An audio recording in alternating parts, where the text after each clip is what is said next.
আল্লাহ নবী যখন এই পৃথিবীর জমিনে আসেন, এমন একটা সময় তখন ছিল যাকে আইয়ামে জাহিলিয়াত বলা হয়, যে সময়ে ছেলেরা নিজেদের বাপকে হত্যা করে দিত, বাপেরা নিজেদের মেয়েগুলোকে জ্যান্ত পুঁতে দিত, এমনকি ছেলেরা নিজেদের মায়ের সঙ্গে অসভ্যতা নোংরা ব্যবহার করত। এমনকি যারা ক্ষমতাশালী ছিল, অর্থ দিক দিয়ে হোক বা শাসকের দিক দিয়ে হোক, তারা মানুষগুলোকে কৃত দাস দাসী রাখেল বানিয়ে দিত। মক্কায় একটা মেলা হতো, যে মেলাটার নাম হলো কাজের মেলা। ওই মেলাতে উলঙ্গ নারীদের নাচ হতো, ওই মেলাতে গরিব ছেলে মেয়েদেরকে কিনা বেচা হতো। বাইরে বাইরে থেকে এসে মানুষ তাদেরকে খরিদ করে নিয়ে যেত। এই ছিল পৃথিবীর চরিত্র। এত নোংরা, এত অসভ্যতা, এত বর্বরতা ছিল। সেদিন রোম ছিল পৃথিবীর সব থেকে শক্তিশালী দাদা। আজ যেমন আমেরিকা বলে আমি দাদা, সেদিন রোম ছিল দাদা। সেই রোম শিক্ষা নামে কত সভ্যতা ছিল। এমন করে গরিবের ছেলেগুলোকে বড় বড় স্টেডিয়াম গ্যালারি তৈরি করে ওই গ্যালারির মধ্যে প্রবেশ করিয়ে দিয়ে বাঘকে ছেড়ে দেওয়া হতো। ওই গরিবের ছেলেগুলো জানকে বাঁচাবার জন্য বাঘের সঙ্গে লড়াই শুরু করে দিত। আর ধনীরা গ্যালারিতে বসে হাততালি দিতে থাকতো। কিন্তু বাঘের সঙ্গে কতক্ষণ লড়াই করে টিকে থাকবে, গরিবের ছেলেগুলো এইভাবে মারা যেত। এই ছিল পৃথিবীর অসভ্যতা, বর্বরতা।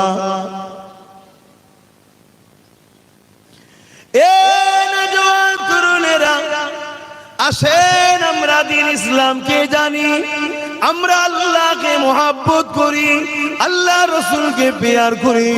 আহা, আমার আল্লাহ বড় দয়া করে 570 খ্রিস্টাব্দে 12 রবিউল আউয়াল সোমবার শবে সাদেকের সময় আমার দয়ার নবীকে দুনিয়ায় পাঠিয়ে দিলে। সেই নবী আমার আস্তে আস্তে বড় হতে লাগলে। সমাজের এত অন্যায় অত্যাচার দেখে আল্লাহ নবীর হৃদয়টা ব্যথা হতে লাগলো। 40 বছর যখন বয়স হয়ে গেল, নবী আমার নবুয়তের ঘোষণা দিয়ে দিলেন, এলান করে দিলেন, লা ইলাহা ইল্লাল্লাহ আনা মুহাম্মাদুর রাসূলুল্লাহ। এই কথা যখনই নবী পাক বললেন, আল্লাহ নবীর সঙ্গে মক্কার জালিমরা বেয়াদবি করতে লাগলো। বাবারা মাহারা এতিম এসে নবী আমার কাঁদতে কাঁদতে ঘরে চলে গেলে। এ যুবকেরা ভেবে দেখো, আল্লাহ নবী ইনসাফকে পৃথিবীতে এত সহজে প্রতিষ্ঠিত করেনি। অনেক ঝড় তুফান এসেছে, অনেক বাধা বিঘ্ন এসেছে, তারপরে মালদা জেলার মানুষ তুমি আমি এক আল্লাহ পেয়েছি। তুমি আমি মা বাবার সম্মান করতে শিখেছি। তুমি আমি ইনসাফ কি জিনিস বুঝেছি। তুমি আমি নারীদের মর্যাদা অধিকার কতটা জেনেছে। এই যে আজাদ পেয়েছো, এটা আমার নবীর অবদান। এত সহজে হয়নি গো, কেননা তৎকালীন সময় কাবা শরীফের মধ্যে 360টা নকল খোদা রাখা ছিল। আল্লাহ নবী যখন এসে বলেছিল, লা ইলাহা ইল্লাল্লাহ আনা মুহাম্মাদুর রাসূলুল্লাহ, আল্লাহ কে সিওয়া কোই ইলাহা নেহি, मैं মুহাম্মদ আল্লাহ কে রাসূল হूं। এই কথাটা কি মানুষ এত সহজে মেনেছিল? না, মানেনি। তারা আমার নবীর সঙ্গে বিয়াদবি করেছিল। তথাপিও নবী আমার দ্বিতীয় দিন আবার কাবার পাশে গেলে, সবাইকে ডাক দিলে, সবাই জড়ো হলো। আল্লাহ নবী আবার বলতে লেগেছে, এ বিশ্বের মানুষেরা, এ আমার মক্কার পাড়া প্রতিবেশীরা, তোমাদের ইলাহা আল্লাহ হলো একজন, যিনি জমিন আসমানের একমাত্র মালিক। তখন মুশরিকেরা জিজ্ঞাসা করেছিল, এ মুহাম্মদ আল্লাহকে আমার আল্লাহ বা জানিয়ে দিন, হাবিব বলে দেন, কুল হুয়াল্লাহু আহাদ আল্লাহুস সামাদ লাম ইয়ালিদ ওয়া লাম ইউলাদ ওয়া লাম ইয়াকুল লাহু কুফুয়ান আহাদ। আল্লাহ তিনি যিনি এক, আল্লাহুস সামাদ, আল্লাহ যিনি কারো মুখাপেক্ষী নয়, লাম ইয়ালিদ ওয়া লাম ইউলাদ, যিনি কারো থেকে সৃষ্টি নয়, তিনার থেকে কেউ সৃষ্টি নয়, ওয়া লাম ইয়াকুল লাহু কুফুয়ান আহাদ, যিনি এক অদ্বিতীয়, তিনার সমকক্ষ কেহ না। জোরে বলুন না সুবহানাল্লাহ। আমার আব্বা, আমার মা, আমার ভাই বোনেরা, আপনারা আমাদের আপন। আসা যাওয়া না থাকলেও রসুলকে যারা মানে তারাই আমাদের আপন, তারাই আমাদের মা বাপ ভাই বোন, যে যেখানেই বাড়ি হয়। কথা বুঝে আসছে যে রসুল থেকে সম্পর্ক নিয়ে বলছি। আমরা সহজ ইসলাম পেয়েছি, আমাদের কাছে তাই গুরুত্ব নাই। এখন পাড়ায় পাড়ায় মাওলানা পাওয়া যায়, পাড়ায় পাড়ায় জলসা পাওয়া যায়, পাড়ায় পাড়ায় মসজিদ আছে, পাড়ায় পাড়ায় মুক্তব আছে, কিন্তু এমন একটা দিন ছিল এই পৃথিবীতে মানুষ আল্লাহকে সেটা জানত না, নিজের রবকে ভুলে গিয়েছিল। ঈসা নবী চলে যাবার পর 500 বছর আর কোন নবী রসুল পয়গম্বর মেসেঞ্জার পথ প্রদর্শক আসেনি। এই না আসার জন্য পৃথিবীতে দুটো দল আছে। পৃথিবীতে কটা দল? দুটো, একটা রহমানের, একটা শয়তানের। শয়তানের দলের লোকেরা রহমানের দলের লোকগুলোকে সবসময় রহমান থেকে সরাতে চাইছে, আল্লাহ থেকে। নবী ঈসা চলে যাবার পর 500 বছর কোন মেসেঞ্জার না আসাতে শয়তানের দলের লোকেরা সুযোগ পেয়ে গেল পৃথিবীর মানুষগুলোকে সব আল্লাহ থেকে সরিয়ে দিয়ে নিজেদের কাল্পনিক বিশ্বাস, নিজেদের ধর্মের দিকে, নিজেদের ইবলিস শয়তানের দিকে সব টেনে নিয়ে গিয়েছিল।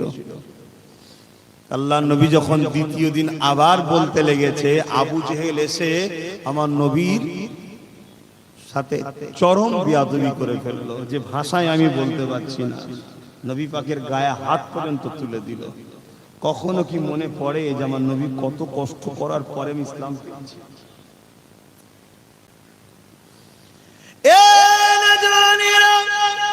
আল্লাহ নবীর গায়ে যখন আবু জেহেল হাত তুলে দিল, বাবারা নবী আমার, মা হারা নবী আমার, এতিমেশি নবী আমার মনে দুঃখে গানতে গানতে ঘরে চলে গেলেন। যখন ঘরে গিয়ে কাঁদতে লেগেছে, আমার আল্লাহ আওয়াজ দিয়ে বলতে লেগেছে, এ আমার হাবিব, আবু জেহেল আমাকে মানে না, উতবা আমাকে মানে না, সাইবা আমাকে মানে না, হাবিব কেউ আমাকে মানতে চাই না, তারা আপনার সঙ্গে নোংরা খারাপ ব্যবহার করেছে। হাবিব, এ আমার দোস্ত নবী মুহাম্মদ রাসূলুল্লাহ, আমি আপনাকে সত্য সুসংবাদ দাতা করে পাঠিয়েছি। আপনি মানুষকে শুধু জানিয়ে দেন, কে মানবে না মানবে আমি আল্লাহ তার সঙ্গে পূজা পড়া করে নেব। আমি আপনাদের কাছে জানতে চাই, আল্লাহ পাক আমার নবীকে জিজ্ঞাসা করেছিলেন, হে আমার হাবিব, কেউ আমাকে মানুক চাই না মানুক, এতে আমি আল্লাহ আমার কোনো অসুবিধা হবে না।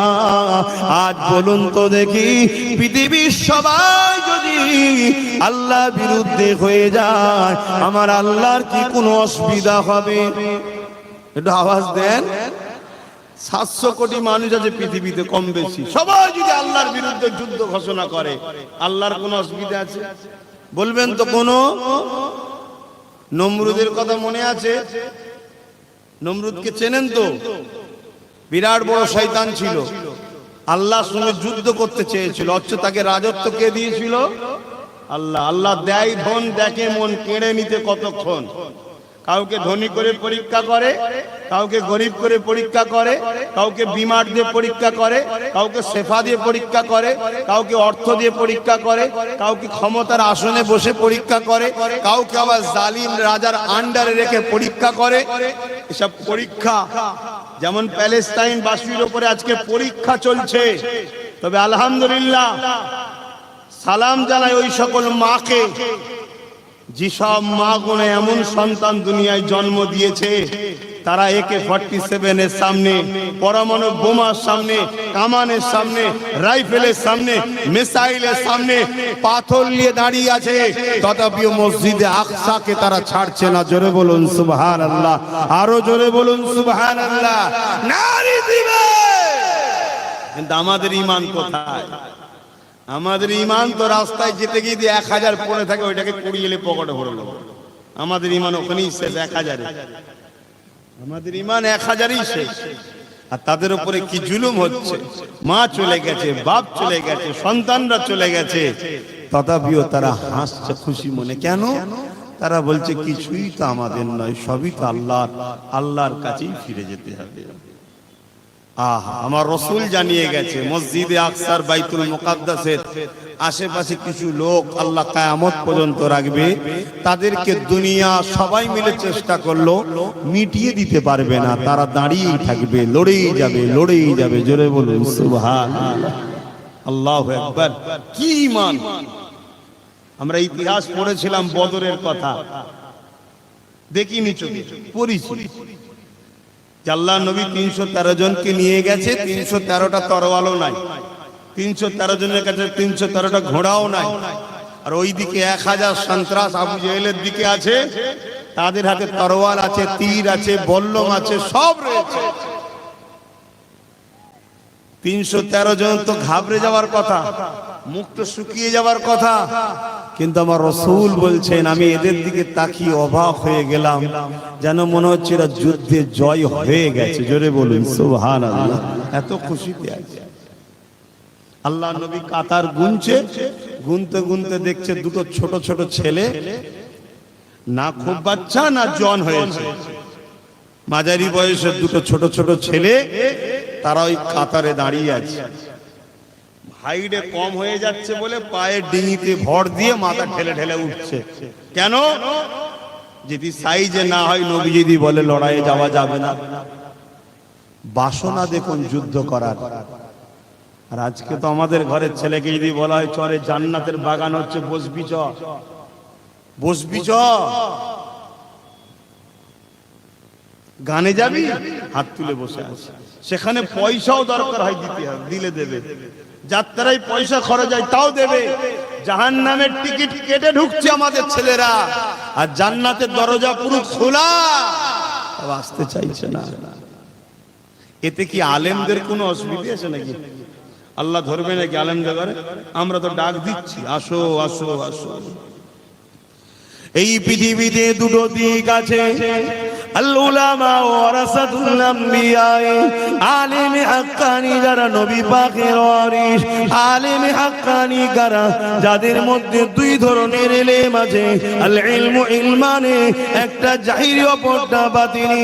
এ যুবকেরা, তরুণীরা, বাবেরা, আপনি মাদ্রাসায় যাবেন, আপনি মক্তবে যাবেন, আপনি ভার্সিটিতে যাবেন, আপনি জামিয়াতে যাবেন, ওখানে শরিয়াত আপনি পেয়ে যাবেন, দ্বীন আপনি জেনে যাবেন।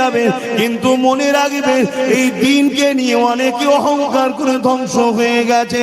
ইবলিস কিন্তু কম বড় আলেম ছিল না, ধ্বংস হয়েছে শুধু দ্বীন ছিল। এ যুবকেরা, ইলমে মারিফাতেরও দরকার। এই ইলমে মারিফাতটা কোথায় পাবে? এটা হাক্কানি ওলিদের দরবারে পাওয়া যায়, যাদেরকে কোরআনের ভাষায় ওলিয়া মুর্শিদা, মুর্শিদ বলা হয়। এ যুবকেরা, তারা এই অন্তরের কালটাকে পরিষ্কার করে দেয়। আল্লাহ নামের জিকির যেটা পরিষ্কার হয়। প্রতিটা জিনিসের দুটো সাইড থাকে, একটা হলো ওই জিনিসের চামড়া, আর একটা হলো ওই জিনিসের শ্বাস। আপনাদের এলাকায় আম বিখ্যাত না? আমেরও ভেতর যেমন দুটো, একটা হলো আমের খোসা আর একটা আমের শ্বাস। যে কোনো আমাদের শরীরে দেখুন একটা চামড়া আর একটা ভেতরে সবকিছু আছে। চামড়াটা না থাকলে ভেতরের জিনিসগুলো দেখে কেউ কাছে আসতো না, ভয়ে পালাতো। অতএব ভেতরের জিনিসগুলো সৌন্দর্য দেয় চামড়া। তা আমের শ্বাসটাকেও যদি চামড়া খোসাটা না থাকতো, শ্বাসটা রাখতে পারতো না। মানুষের শরীর বা যে কোনো জিনিসের দুটো সাইড থাকে, এলেমেরও দুটো সাইড থাকে। একটা হলো এলমে জাহির আর একটা এলমে বাতিন। এলমে জাহির পাবেন আপনি মুফতি, মাওলানা, আলেম, উলামা, মাদ্রাসা, ভার্সিটি, জামিয়াতে পাবেন। আর এলমে বাতিন পাবেন আল্লাহ ওয়ালাদের কাছে। জোরে বলুন সুবহানাল্লাহ। যেমন সোনাওয়ালার কাছে গেলে সোনা পাবেন, আল্লাহ ওয়ালার কাছে গেলে আল্লাহ পাওয়া যায়। জোরে বলুন সুবহানাল্লাহ। তো বদরের ময়দানে ওই দুটো বাচ্চা এরকম পায়ে ডিঙি মেরে ঠেলে ঠেলে উঠছে। আল্লাহ নবী তাদের কাছে গিয়ে দাঁড়ালেন। কতক্ষণ ডিঙি মেরে থাকবে বলেন না, মাঝে মাঝে ছেড়ে যাচ্ছে, আবার ঠেলে উঠছে, ছেড়ে যাচ্ছে, ঠেলে উঠছে। আল্লাহ নবী বললেন, বাবা তোমরা ছোট ছেলে, এখন তোমাদের যাবার সময় হয়নি, ঘরে যাও। আল্লাহ নবীর কথাটা শুনে বাচ্চা দুটো কাঁদতে লাগলেন। ইয়া রাসূলুল্লাহ, হাবিবাল্লাহ, আমাদেরকে আপনি যুদ্ধের ময়দান থেকে ফিরিয়ে দেবেন না। হুজুর, আমরা বড় বাসনা নিয়ে আশা নিয়ে এসেছি, আল্লাহর জন্য আপনার জন্য নিজেদের কুরবানি করব।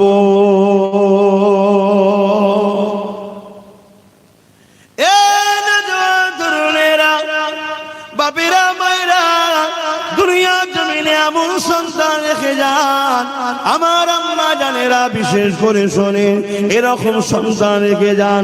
এরকম সন্তান দুনিয়ায় রাখতে গেলে সন্তান যখন গর্ভে আসবে, হালাল খানা খেতে হবে, পাক পবিত্র হয়ে থাকতে হবে, কোরআন বেশি করে তেলাওয়াত করতে হবে, দরুদ শরীফ বেশি করে পড়তে হবে। হে যুবকেরা, তরুণীরা, বাপেরা, ওই যুবক দুটোকে, বাচ্চা দুটোকে নবী যখন বললেন, বাবা তোমরা ঘরে চলে যাও, বাবা মায়ের ছেলে মায়ের কাছে চলে যাও, তারা বলতে লেগেছে, আর রাসূলুল্লাহ, হাবিবাল্লাহ, আমরা তো আমাদের আম্মাকে বলে এসেছি, আমাদের মা বড় খুশি হয়ে আমাদেরকে ছেড়েছে।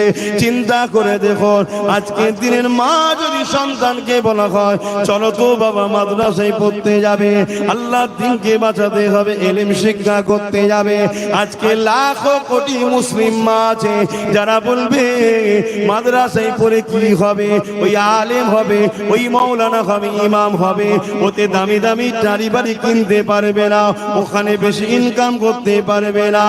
এ যুবকেরা, তরুণেরা, সেদিনের মায়েরা আল্লাহ দ্বীনের জন্য, কোরআনের জন্য, রাসূলের জন্য নিজেদের বাচ্চাগুলোকে ছেড়ে দিয়েছে।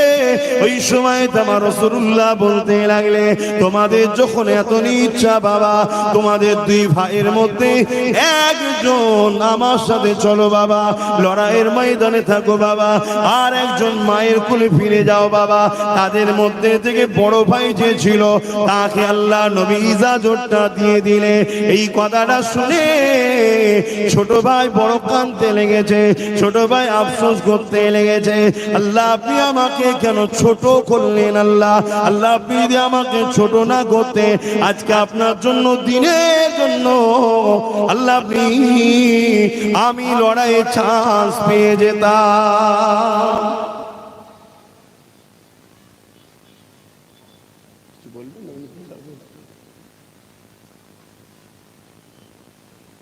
আপনারা বুঝতে পারছেন তো মাইকের আওয়াজে? একটু হ্যাঁকি না বলুন। অনেক কষ্ট করে ইসলাম এসছে ভাই, একটু বুঝুন, অনেক কষ্ট। আমাদের এই গাফলতি কিন্তু ভালো নয়। আমাদেরকে কি আল্লাহ ছেড়ে দেবে মনে হয়? এইভাবে পা লম্বা করে বসতে নেই, বাপ, আদব করতে হয়। একদিনে যদি সব বলতে যাই তা ধরাই দেবেন না, একদিনে যদি সব বুঝাতে চাই ধরাই আর দেবেন না। আপনাদের ভালোর জন্যই কিছু কথা বলছি। একটু ইসলামকে ভালোবাসুন, দ্বীনের উপর দরদ দেখান।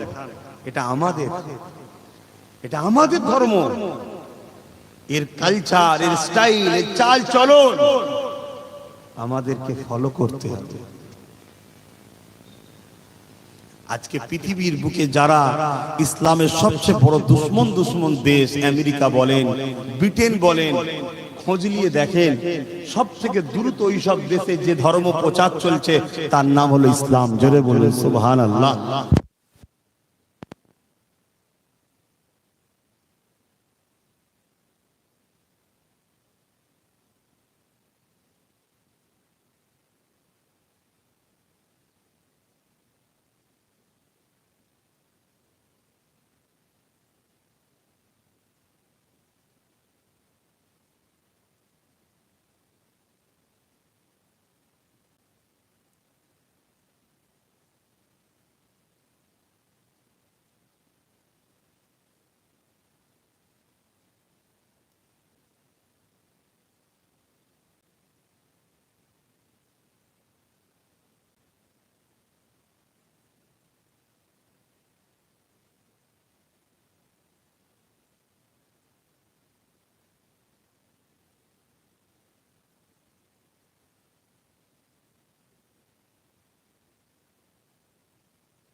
আল্লাহ ঠিক সাহায্য করবে, বলো ইনশাআল্লাহ।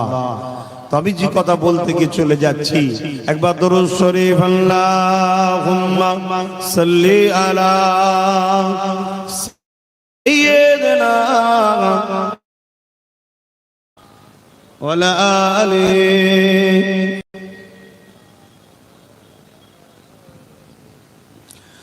जब मदीने जाएंगे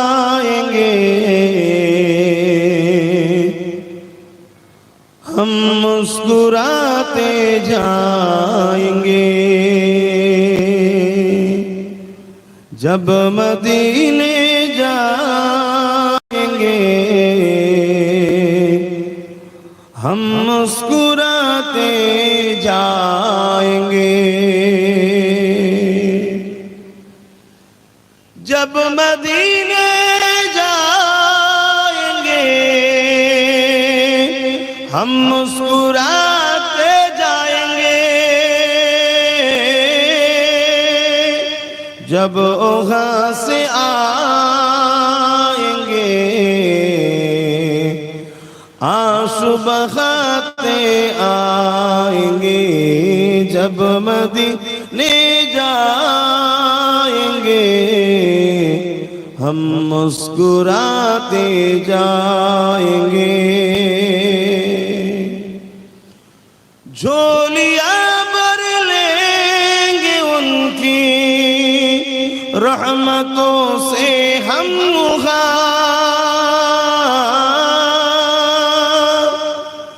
झोलियां भर लेंगे उनकी रहमतों से हम फूल जितने भी खिलेंगे हम उठाते जाएंगे, जब मदीने जाएंगे हम मुस्कुराते जाएंगे। अल्लाहुम्मा सल्ली अला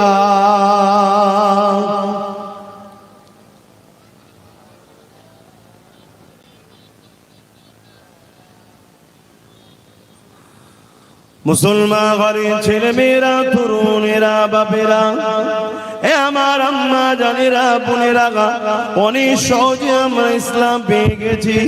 ইসলামের ওপরে আমাদের অতটা গুরুত্ব দরদ নাই, অথচ ১,৫০০ বছর আগে এই পৃথিবীর জমিনে নারীদের ঘরে জ্যান্ত পুঁতে দেওয়া হতো। এই পৃথিবীর মানুষেরা নারীদের ঘরে কোনো সম্মান মর্যাদা দিত না। আমার রাসূলুল্লাহ দুনিয়ার জমিনে এসে দুনিয়ার বাপেদের ঘরে বুঝিয়েছে, এ দুনিয়ার বাপেরা, যিনি পুরুষ সন্তান দেয় তিনি নারী সন্তান দেয়, ওই নারীগুলোকে জ্যান্ত পুঁতে দিও না, ওই নারীগুলোকে বাঁচার অধিকার দাও। তারা বলতে লেগেছে মুহাম্মদ নারী হলো অশুভ, এদের বাঁচার কোনো অধিকার নাই। আল্লাহ নবী বলেছিলেন, না না, এটা তোমাদের ভুল ধারণা, এটা তোমাদের মিথ্যা ধারণা। আমি মুহাম্মদকে তিনি পাঠিয়েছেন, যিনি তামাম কায়নাতের একমাত্র মালিক, যিনি মায়ের পেটে পুত্র সন্তান দেয়, যিনি মায়ের পেটেতেই নারী সন্তান দেয়, সেই আল্লাহ আমাকে পাঠিয়েছে। তিনি জানিয়ে দিয়েছে কারো ঘরে যদি কন্যা সন্তান হয়, এর মানে ওই বাড়িওয়ালাকে আল্লাহ পাক জান্নাতে সুসংবাদ দেয়।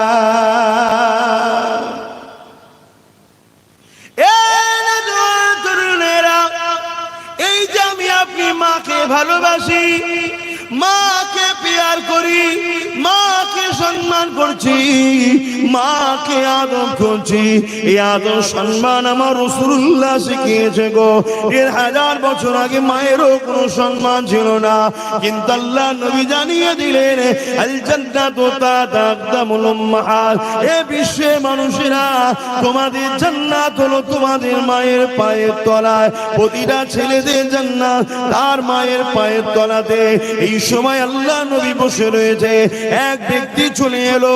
হযরত আবু হুরায়রা মুআম্মা থেকে হাদিসটা রয়াত আন আবি উমামাতা আন্না রাসূলানি ক্বালা ইয়া রাসূলুল্লাহ মা হাক্কুল ওয়ালিদাইনি আলা ওয়ালাদি ওয়ালা হুমা জান্নাতুকা নারুকা। একটা যুবক এসে জিজ্ঞাসা করতে লাগলে, ইয়া রাসূলুল্লাহ হাবিবাল্লাহ, মা বাপের উপরে ছেলেদের হক কি? আল্লাহ নবী বলেছিলেন, হুমা জান্নাতুকা নারুকা, তুমি যদি মা বাপকে নারাজ করো, মা বাপকে বেজার করো, আল্লাহ তোমাকে জাহান্নাম দিয়ে দেবে। আর যদি তোমার আখলাক ব্যবহারে তোমার মা বাপ যদি খুশি রাজি হয়ে যায়, আল্লাহ পাক তোমাকে জান্নাতি বানিয়ে দেবে। এ যুবকেরা শুনে রেখে দেয়, বাপেরা মায়েরা শুনে রেখে দেয়, মান রাদি আনহু ওয়ালিদাহু ফালান আনহু রাদি। হাদিসে কুদসির মধ্যে আল্লাহ জানিয়ে দিচ্ছে, মা বাপ যার উপরে রাজি, স্বয়ং আল্লাহ পাক তাদের উপরে রাজি। আরো জোরে বলুন সুবহান। কিন্তু আমাদের ছেলেগুলো এমন এমন সোহবতে মিশে গেছে, মা বাপের কথা শোনে না। আছে না? নাই, মা বাপের কথা শুনতে চাই। এই খারাপ সোহবতে মিশার জন্য আমাদের ঘরের ছেলেগুলো খারাপ হচ্ছে। অর্থাৎ ইসলামের ঘরের ছেলে আপনারা তো মাকে ভালোবাসবেন, বাপকে ভালোবাসবেন, পিয়ার করবেন তাদেরকে। তাদের মুখের দিকে তাকিয়ে থাকলো, আলেমদের মুখের দিকে তাকালে যেমন গুনাহ মাফ হয়, নেকি হয়, আর মা বাপের মুখের দিকে তাকালে কবুল হজের সওয়াব পাওয়া যায়। জোরে বলুন সুবহানাল্লাহ। 3.5, 4, 5 লক্ষ টাকা খরচ করে লোক হজ করে, কেউ বলতে পারবে কবুল হয়েছে? কিন্তু মায়ের মুখের দিকে, বাপের মুখের দিকে কেউ যদি মায়া ভরা নজরে দেখে, আল্লাহ নবী বলছে তাকে আল্লাহ একটা কবুল হজের সওয়াব দেবে। কবুল হজ মানে যেমন মায়ের পেট থেকে বাইর হয়েছিলাম, কোনো গুনাহ ছিল না, ওই রকম বেগুনাহ আল্লাহ বানিয়ে দেবে। জোরে বলুন সুবহানাল্লাহ। এই মাহফিলে বসলেই তো বুঝাবো আপনাদের ঘরে, আলেমদের কাছে বসলেই তো আলেমরা শিখাবে যে বাবারা মায়ের সম্মান এই, বাপের সম্মান এই। আপনারা তো বসতে চান না আলেমদের কাছে। আপনারা বসেন কোথায়? কোথায় গেলে 200 টাকা ফ্রিতে পাওয়া যাবে, কোথায় গেলে একটু ফ্রিতে বিরিয়ানি পাওয়া যাবে, দেখে ওইখানে গিয়ে বসি। কিচ্ছু লাভ নেই।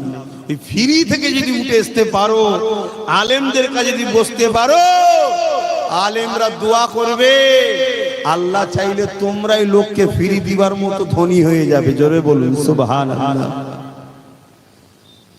এই বাংলা পূর্ব ভারতে আমার মুর্শিদ মুজাদ্দেদ জামান দাদা হুজুর এবং তেনার 5 আওলাদ, আমার বাপ দাদাদের দোয়ায় অনেক লোক বাড়িতে আসাম পর্যন্ত চেয়ে চেয়ে খেত। আজকে তারা বড় বড় কোম্পানির মালিক হয়ে গেছে, একজন 10,000, 20,000, 20 টাকার মালিক হয়ে গেছে। দোয়া দরকার। দোয়া বিশ্বাস করেন তো নাকি? দোয়া এখন আবার দোয়াটাও উঠে যাচ্ছে, তাই জিজ্ঞেস করলাম, দোয়া বিশ্বাস করেন তো? দোয়া দরকার। সব থেকে বড় দোয়া হলো মা বাপের, তাদের কাছে নিয়ে। কিন্তু দুঃখের বিষয়, এখন আমাদের মা গুলো সব আনাড়ি টাইপের হয়ে গেছে। নারী মায়ের জাত এখন আনাড়ি হয়ে যাচ্ছে। ছেলেকে নিয়ে বসে গান দেখছে, সিনেমা দেখছে, ট্যাকে করলে মেলায় দেখছে, বাইরে বাইরে ঘুরে বেড়াচ্ছে, মাতালের মুখ দেখছে ছোটবেলা থেকে বাচ্চাগুলো। ও বাচ্চা বড় হলে গবসপাক হবে, ও বাচ্চা বড় হলে না, ও বাচ্চা বড় হলে কি বলে হযরতে শাহ উলিউল্লাহ মুহাদ্দিস দেলবি আব্দুর রহিম মুহাদ্দিস হবে না, বেরেলিদের পিসা আলা হযরত আহমদ রেজা খান হবে? কি হবে? হবে না। হতে গেলে নিজেকে পাক পবিত্র রাখতে হবে মা। কিন্তু আমার তো মনে হয় মায়েদের আরো বেশি করে রাসূলকে ভালোবাসা দরকার। আমার নবীর জন্য তারা ইজ্জত পেয়েছে, এখনো পাচ্ছে। যেখানে রাসূল নাই দেখুন সেখানকার মায়েরা বৃদ্ধাশ্রমে আছে, আর যেখানে রাসূল আছে সেখানে দেখুন মা বাপের পাটি পা হয়।